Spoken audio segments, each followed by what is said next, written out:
Assalamualaikum warahmatullahi wabarakatuh.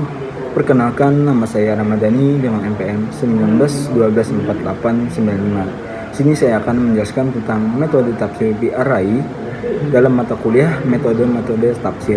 Yang mana di sini saya akan menjelaskan tentang pengertian tafsir bi'ar-ra'i dan macam-macam tafsir bi'ar-ra'i. Yang pertama, di sini saya akan menjelaskan tentang pengertian tafsir bi'ar-ra'i. Nah, istilah rayun dekat maknanya dengan kebebasan menggunakan akal yang didasarkan atas prinsip-prinsip yang benar, menggunakan akal sehat dan persyaratan yang ketat. Menurut Syekh Mana Al-Qattan, tafsir bi'ar-ra'i adalah tafsir yang dalam penjelas maknanya atau maksudnya, musafir hanya berpegang pada pemahaman sendiri, pengambilan kesimpulan atau istinbat didasarkan pada logikanya semata. Wajib bagi seorang musafir memperhatikan secara teliti tentang subjek penafsiran kitab suci. Lebih-lebih lagi penafsiran itu semata-mata terikat pada ar-rayu atau pikiran, atau al-hawa keinginan, atau penafsiran Al-Quran menurut keinginan diri sendiri atau hawa nafsu, kesukaan, dan kecenderungan lain. Kata ar-rayu memiliki beberapa makna. Di sini ada al-i'tiqad, al-qiyas, al-istihad. Yang pertama yaitu al-i'tiqad atau keyakinan. Misalnya dalam kalimat inilah rayuku, ya, yang berarti inilah iktikad atau keyakinanku. Al-qiyas, yang kedua itu al-qiyas, orang-orang yang suka mempergunakan qiyas, disebut juga ashabu ar-ra'i atau orang-orang yang suka menggunakan akal. Mereka banyak menggunakan qiyas atau analogi dalam berdalil. Yang ketiga ada al-istihad, artinya inilah yang dimaksud dengan istilah rayu dalam pembahasan ini. Dalam pertimbangan di atas atau pertimbangan tadi dapat kita katakan bahwa tafsir bi'ar-ra'i adalah penjelasan menggunakan Al-Quran dengan jalan istihad setelah musafir terlebih dahulu memahami bahasa Arab dan gaya-gaya ungkapannya, memahami lapas-lapas Arab dan segi-segi dialah atau pembuktian pendalilan, dan musafir juga menggunakan syair-syair Arab jahiliyah sebagai pendukung.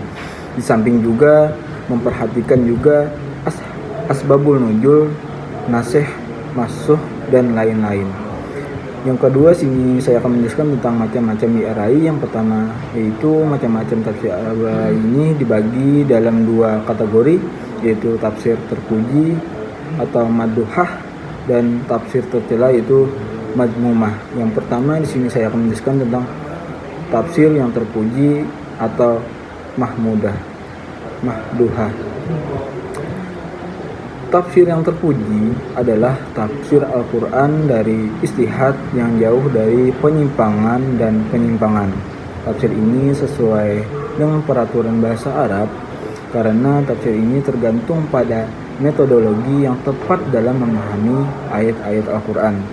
Barang siapa yang mengandalkan Al-Quran berdasarkan pikirannya dengan memenuhi persyaratan dan bersandar kepada makna-makna Al-Quran, seperti ini diperbolehkan dan dapat diterima.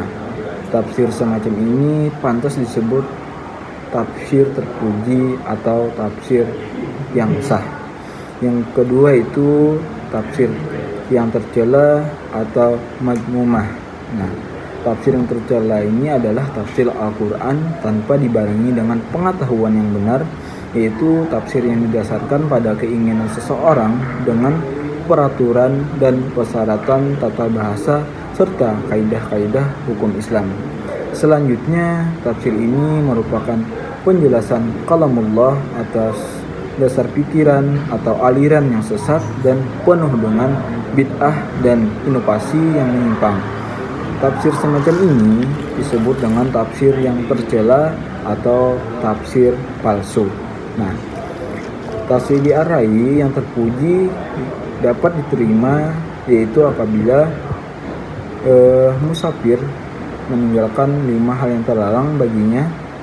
Tafsir bi'ar-ra'i yang tercela dapat diterima yaitu apabila musafir tidak memenuhi syarat-syarat musafir serta tidak terlepas dari 5 hal yang terlarang.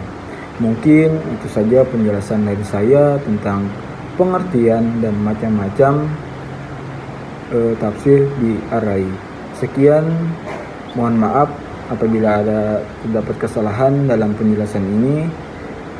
Saya akhiri, wallahu muwaffiq ila aqwamit thoriq. Assalamualaikum warahmatullahi wabarakatuh.